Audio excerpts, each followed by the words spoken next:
Welcome to Free Thought Matters. I'm Dan Barker. And I'm Annie Laurie Gaylor. We're the co-presidents of the Freedom from Religion Foundation, a national association of freethinkers working very diligently to keep religion out of government. Today's very special guest is one of our very favorite persons, a poet, an author, and the heralded columnist of the Subject to Debate column that has appeared bi-weekly in The Nation for many decades. And for me, Dan, Katha Pollitt's column is a touchstone. Her column, which has won numerous awards, has aptly been named by the Washington Post the best place to go for original thinking on the left.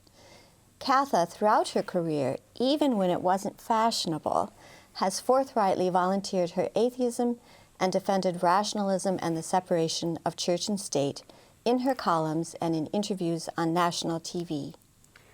Katha spoke recently at FFRF's 40th Annual National Convention last September in Madison, Wisconsin, where she received FFRF's new Forward Award, modeled on the iconic statue created of, by, and for women that now stands in front of the Wisconsin State Capitol. Katha Pollitt is the author of many books, including Reasonable Creatures, Essays on Women and Feminism, Virginity or Death, and Other Social and Political Issues of Our Day, and a particular favorite of mine, a collection of her personal essays, Learning to Drive and Other Life Stories. The title essay was turned into a recent movie of the same title, starring Patricia Clarkson and Ben Kingsley.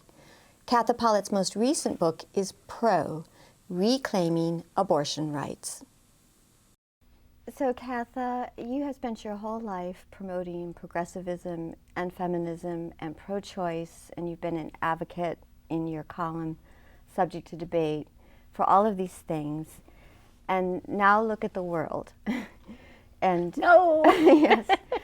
And we all feel the same way, but do you have advice? Do you have perspective? Do you have any optimism? What do you recommend we do? You know, people are always asking me to be optimistic, and some days I just can't do it. I can see a very dark path opening up for us. I have to say that, Annie Laurie. I mean, if the Republicans win in 2018, and then they win in 2020, they will be able to gerrymander for the next 10 years, because that's a census year, and they will be able to just remake all the rules. And the Supreme Court. And the Supreme Court, of course, and all those federal judges. And you just wonder, it will be more and more that in order to win, Democrats have to have way more than 50 votes plus 50% of the votes plus one. They'll have to have 55 or even 60. Nate Silver was talking about 60%. So I'm a little discouraged about that. I'm also a little discouraged that so many Americans, mostly white Americans, voted for Trump. I mean, we have to face that.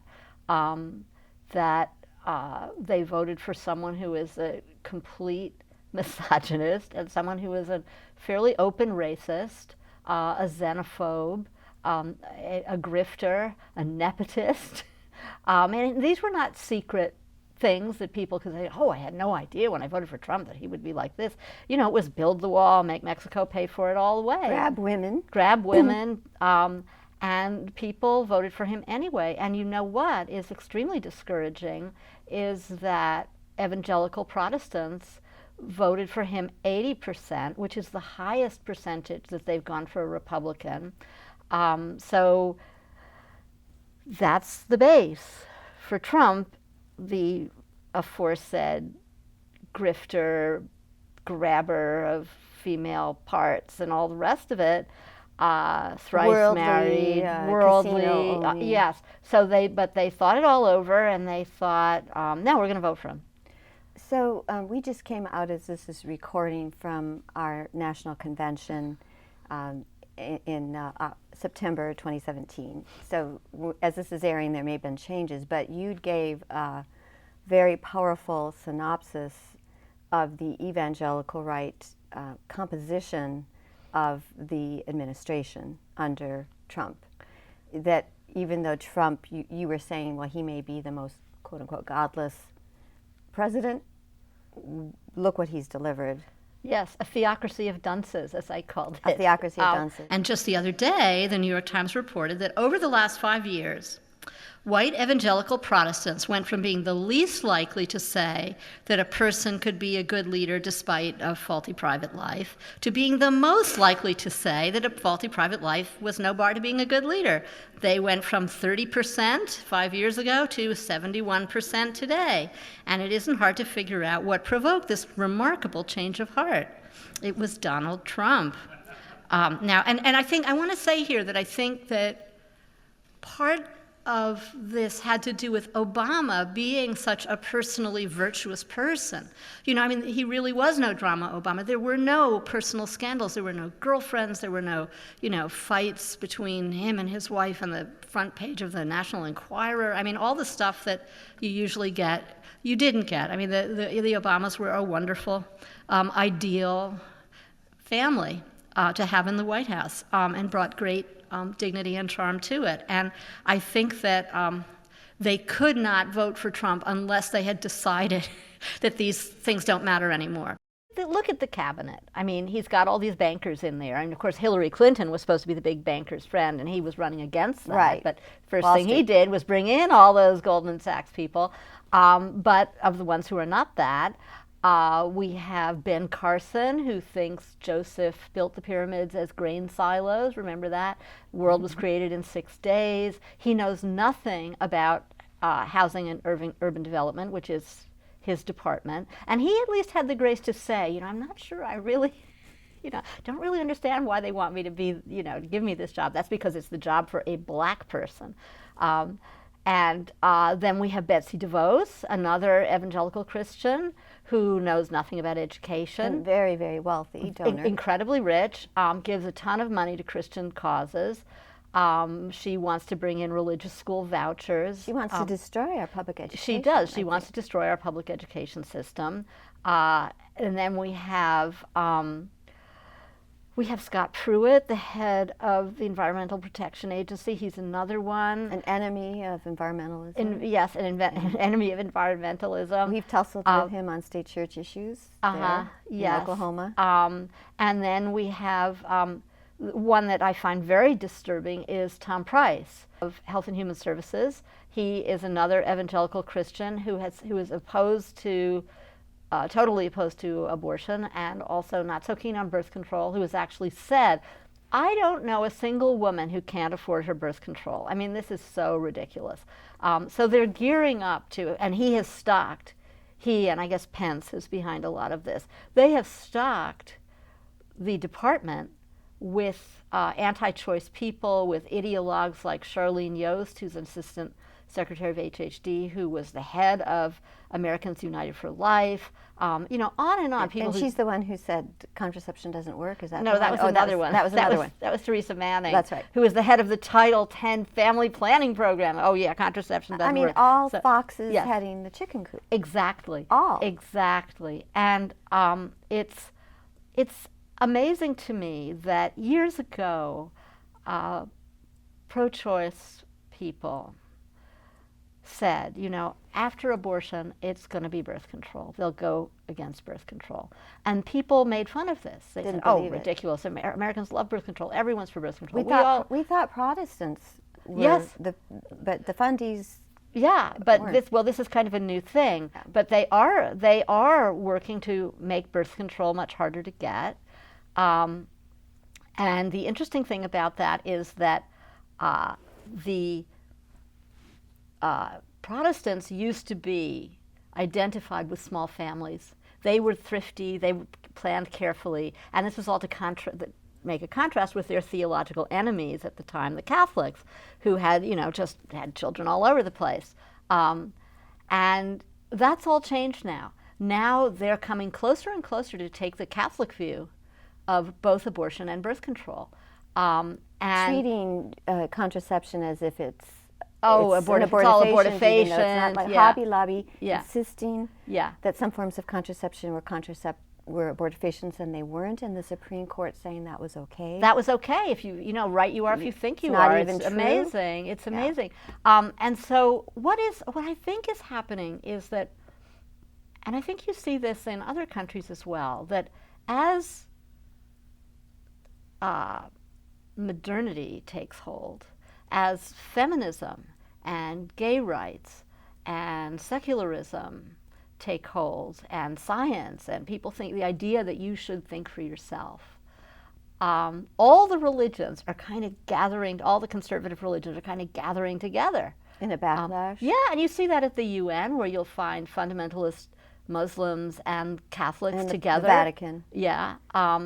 And I think we're seeing that here, that you would never know today that Protestants and Catholics ever hated each other, or that one denomination of Protestantism was, oh, you can't go to their church, and now it's just all one big club of misogyny. Religious right. Yeah.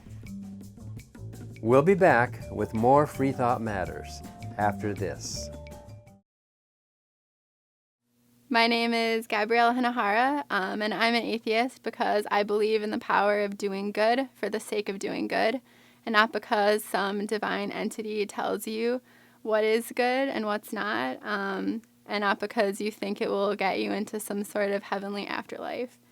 I believe in human morality, which is why I think that most cultures across the world have come to the kind of same basic principles and values, such as the Golden Rule, which isn't based in religion, but is based in human interactions and mutual respect. And I think a lot of people turn to religion because it makes the choice of morality really easy, black and white, right and wrong, and you don't have to decide which is which. And in my experience as being an atheist through my life, I've found that moral choices are something that I think about a lot more than a lot of other people because nobody's telling me the answer. And since I don't believe in an afterlife, pretty much my whole meaning in life is based on my interactions with other people, and that I can leave this world a better place by my actions.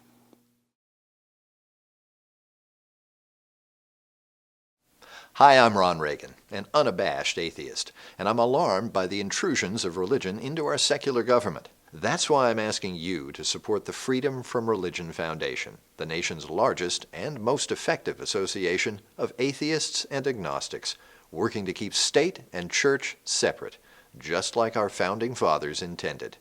Please support the Freedom from Religion Foundation. Ron Reagan, lifelong atheist, not afraid of burning in hell.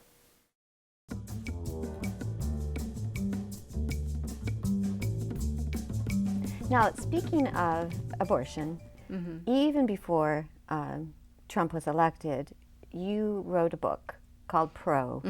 What's that about? Pro, with the subtitle Reclaiming Abortion Rights. That was a book in which I argued that we should see abortion as a social good, that it's really good for people to have children when they're ready to take care of those children.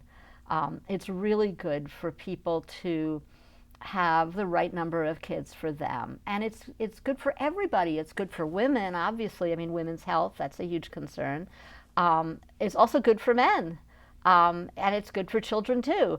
That I think the small planned family idea that the Protestants used to have is a pretty good idea. I mean, not that people shouldn't have the number of children that they want, of course, but they shouldn't have more than that number just because a sperm happens to find its way to an egg. And the idea that you should just do this in this kind of random way, this seems crazy to me. I mean, you might as well say, yeah, you should just marry somebody out of the phone book. Because marriage is good. We all love marriage, so marry just anybody. Yeah, we love children. So we love children, so just have them whenever. Have them unplanned. And I think that it is a good thing for women to have more of a sense of why they're here in the world than having children. I mean, being a mother is a wonderful thing. I'm a mother. It's a wonderful thing if you want to be a mother. But it's not like we are the breeders who are put here to do that. Well, according to the Bible and many religions, that's what our, kinder cooch. Right, exactly. But we're a little bit beyond that. So I think, in this book, I hope to just lay out how, how right Margaret Sanger was when she said that, that women's freedom is completely dependent on their reproductive rights. No woman can call herself free unless she can decide if and whether to become a mother. Exactly. I think that's really, really true. And you see that just around the world. That you see wherever women's reproductive freedom is curtailed, it's not like they have a whole lot of other freedoms. It's all one package. So I wrote this book in which I laid all this out, and there's a chapter that might interest your, the freedom from religion people, that is about, how the Bible actually is not against abortion. That's right. In an instance, I mean, you would Doesn't really talk think they about would talk abortion. about it all the time if Right, they cared. right. And I actually interviewed a whole bunch of theologians about this. But, the Bible is one of these books that you can pretty much make Cherry it pick. say what you want it to say. And of course, the Bible is anti-women, and the Bible does sort of condemn women to giving birth. Genesis, that's women's sentence for sin. So there's misogyny in the Bible that underlines everything, but it doesn't talk about abortion. It doesn't talk about abortion. So that's kind of interesting, isn't it? Yes, it is, isn't it? No, but also another thing that you've done with Pro is talk about ordinary women having abortion, speaking out, because how many women is it? 1 in 3? It's a little less than 1 in 3. And this is, of course, disputed by the anti-abortion people, but it's pretty much the case. So this is an ordinary and many important women part of life. Yes, and that many we women treat have more as than if one it's- abortions. Yes. Which So is a subject of great stigma also. So I think you did a column in the New York Times in which you were saying we shouldn't just talk about the extreme cases. Yes, this is so interesting. Like a lot of the messaging around abortion is rape victims, women with diseases that would kill them if they didn't have an abortion, incest. And these things all happen. It's terrible. Remember when Scott Aiken, was that his name? Well, remember there was a period when many Republican politicians were saying, you can't get pregnant from rape, or Yes. it's God's will, yes. God's blessing, it's a big gift from Right. God, and all like that. So the ordinariness of abortion, it's such a part of our lives, and yet it's treated as if it's this unusual thing.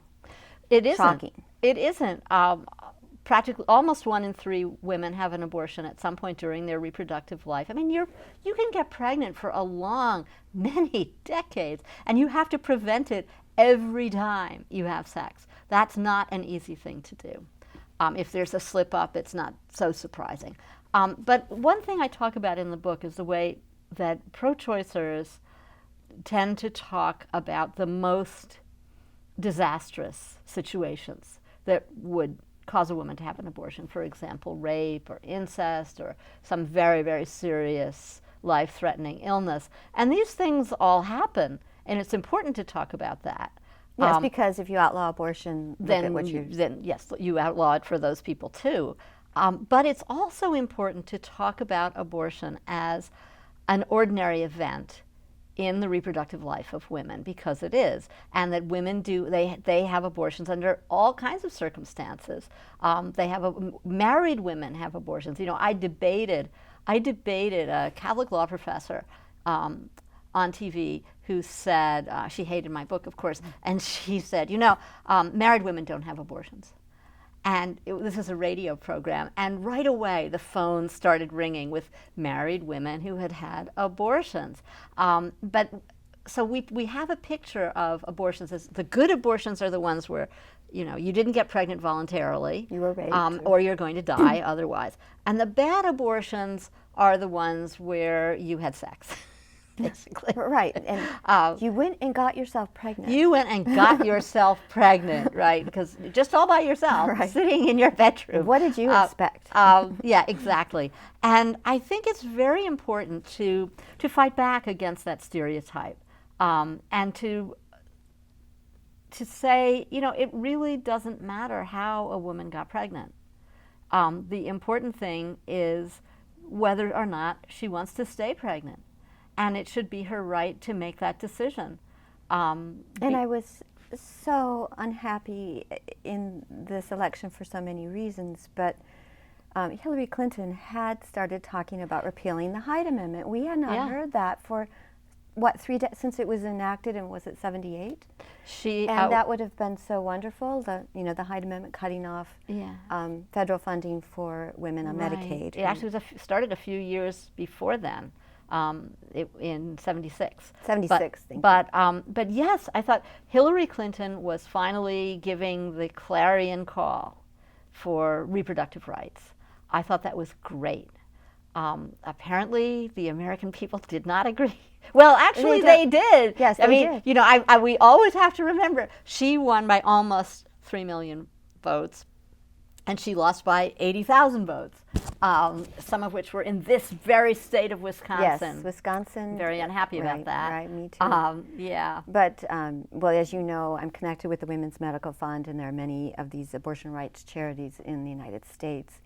And we don't ask questions when these women who are on Medicaid or falling through the cracks, indigent women, are pregnant. We don't say, we do find out what their circumstances are, but they have unwanted pregnancies, and they would be forced to continue them, even though abortion is legal, because of this cutoff of funding for them. So, right. You know, this is a great need. I think you've worked with them. There's one in Mississippi that does travel. We're talking about abortion funds. Which raise money to help poor women pay for their abortion care. And there are about, there are about 70 of them now. And ours is the longest continuously serving abortion rights fund in the country, we believe. Well, that's wonderful. Yeah. You know, I get your mailings, and they always have sort of some stories of women you've helped. And I think that most people do not understand the suffering of low-income women. Yes, the hardships. Yes. Everything is hard. Oh, it's some little miss who went out to a party and then she got pregnant, and now we're supposed to, she doesn't want to serve her time. Having done the crime. But the stories that you tell are so different. I mean, many of these women have many children. They have children who are in bad health. They have children who are disabled and who need special care. Or they're in bad health. And again, we're they're talking in bad health. And there's a lot of violence in the family. And they don't have cars, and they don't have well-paying jobs. They mostly work now. And they don't have anything easy. There's nothing easy about their lives. And so they're making this decision to take control of their lives.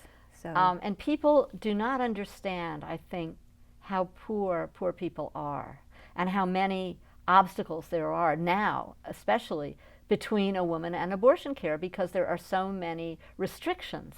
There are fewer clinics than ever. Many states have considerable waiting periods. And proposals to jail women.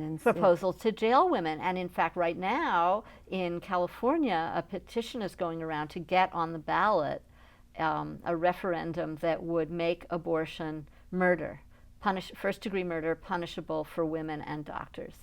And presumably the person who drove you to the clinic would be an accessory to murder. Going back to the bad old days, which is what many of the laws are like. Yes. And I think, I don't know, I'm naive enough to think that if people really understood the lives of women, which they do not. They don't hear about them. They don't hear about this.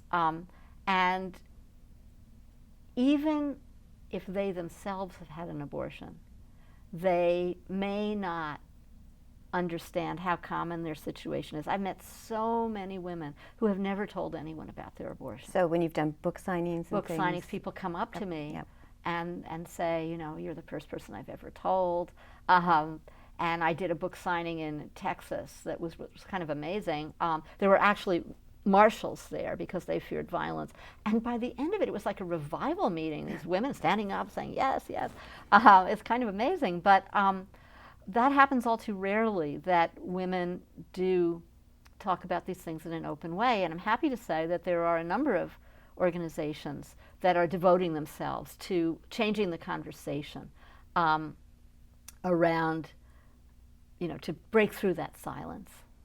Because I think that important as the work of lawyers and legal scholars is in preserving abortion rights. I mean, we would be nowhere without those people. It's also important to make a broader social change. I mean, you think of Europe. I mean, in Europe, abortion is legal. In some places, it's legal as late into pregnancy as it is in the United States. For example, the United Kingdom and the Netherlands, people always, the anti-truthers are always saying, oh yeah, you can have an abortion, but only until, 12 weeks in France or whatever. But, and that's actually not true. But what's interesting is that in Western Europe, it really is regarded as a piece of health care. It does not attract the same kind of over-the-top opposition that we see here, although that's changing a little bit as American methods are kind of imported by the opponents of abortion there. Now, I know yeah. we're going to run out of time, but Yeah. I want to end on a lighter note, which is one of your other books, one of my favorite books, Learning to Drive. Oh, thank which you is for a mentioning that. series of essays, and the title essay, Learning to Drive, was turned into a feature film. And what was that like? Well, who would not want to be portrayed by Patricia Clarkson in the movie that actually bears almost no relation to what I wrote, but that's okay.